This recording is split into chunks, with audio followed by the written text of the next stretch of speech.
Saudara yang terkasih dalam Tuhan Yesus Kristus, kita berjumpa kembali dalam Sapaan Rohani hari ini. Beberapa hari yang lalu saya membaca sebuah postingan Instagram dari akun Greenpeace Indonesia yang menyebutkan bahwa diperkirakan tahun 2025 es di Puncak Jayawijaya akan punah.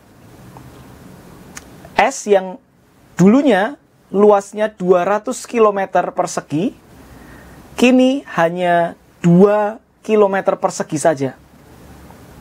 Apa poin yang mau disampaikan oleh akun Greenpeace Indonesia ini? Mereka adalah lembaga yang memberi perhatian pada lingkungan. Dan pesan mereka adalah bahwa saat ini kita sesungguhnya berada dalam masa-masa yang genting. Karena kita sedang berhadapan dengan krisis iklim yang parah. Saudara sekalian, mungkin bagi kita dampaknya tidak terlalu terasa. Apalagi kalau kita banyak tinggal di ruangan-ruangan ber-AC. Dari dalam ruangan kita ber-AC, kita masuk ke mobil ber-AC, kita masuk lagi ke rumah kita atau ke ruang yang lain, lagi-lagi ber-AC, sehingga bagi kita mungkin keadaan masih baik-baik saja. Masih biasa-biasa saja. Padahal ada begitu banyak bukti yang menunjukkan bahwa krisis iklim ini adalah isu yang serius yang harus juga kita tanggapi dengan serius pula.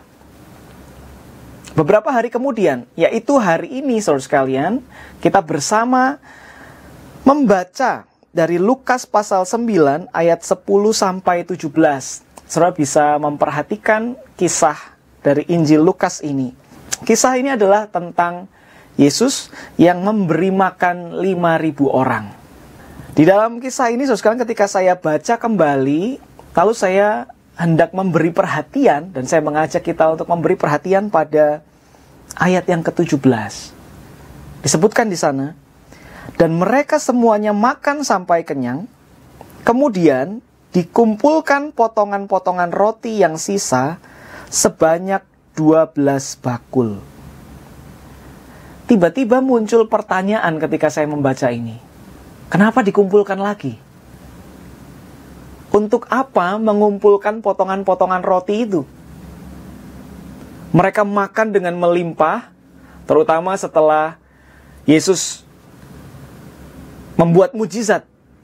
Dari 5 roti dan 2 ikan, kemudian bisa dibagikan, bahkan bisa menyejahterakan, mengenyangkan bagi 5.000 orang. Dan masih tersisa 12 bakul.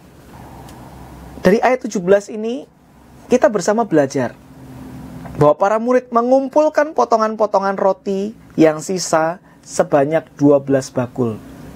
Hal ini bukan hanya menunjukkan betapa melimpahnya karya mujizat dari Yesus, tetapi juga menunjukkan dan mengajarkan kita bahwa kelimpahan bukanlah alasan untuk kita menyia-nyiakan. Sekali lagi, kelimpahan bukanlah alasan untuk kita menyia-nyiakan. Ketika sesuatu yang kita miliki itu sedikit, kita merasa bahwa itu menjadi berharga. Tapi ketika yang kita miliki itu banyak, perhatikan bahwa terkadang kita juga bisa terjebak dan akhirnya menyia-nyiakan apa yang kita miliki. Contoh saja, kalau dengan mudahnya kita mendapatkan air, mandi kita dengan mudah, minum kita dengan mudah, bisa jadi kemudian air itu dengan mudahnya pula kita sia-siakan. Kita buang sia-sia, kita biarkan terbuang sia-sia. Karena kondisinya melimpah. Tetapi ketika sesuatu itu menjadi sedikit, kemudian kita merasakan atau kita baru merasakan bahwa hal itu berharga. Kenapa harus menanti sesuatu menjadi langka dan sedikit baru kita merasakan bahwa hal itu berharga? Keberhargaan sesuatu seharusnya tidak ditentukan dari banyak atau sedikitnya. Tetapi justru karena kita sangat membutuhkan hal-hal itu dalam kehidupan kita, sekalipun ia melimpah, maka seharusnya kita tetap bisa menghargainya dan kita tidak boleh menyia-nyiakannya. So sekalian, kisah ini mengajarkan kita sekali lagi bahwa kelimpahan tidak boleh menjadi alasan kita menyia-nyiakan sesuatu, termasuk sumber daya dalam kehidupan kita. Maka salah satu hal yang perlu kita renungkan dan kemudian kita praktekkan adalah mulailah merawat lingkungan, merawat alam dari meja makan. Mari belajar untuk tidak menyia-nyiakan makanan, sekalipun di rumahmu, sekalipun di tempat kerjamu, sekalipun dalam hidupmu berelasi, bergaul, saudara bisa mendapatkan makanan dengan mudah. Tapi mari sama-sama kita belajar.